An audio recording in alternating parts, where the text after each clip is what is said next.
మీద చెయ్యి వేసి బొట్టు పెట్టినా, తాళి బొట్టు మెడను కట్టి బొట్టు పెట్టినా, తల మీద చెయ్యి వేసి బొట్టు పెట్టినా, తాళి బొట్టు మెడను కట్టి బొట్టు పెట్టినా, సన్ని కళ్ళు తొక్కినా సప్త పదులు మెట్టినా, సన్ని కళ్ళు తొక్కినా సప్త పదులు మెట్టినా, మనసు మనసు కలపడమే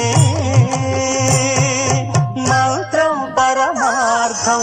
శ్రీరస్తు శుభమస్తు, శ్రీరస్తు శుభమస్తు.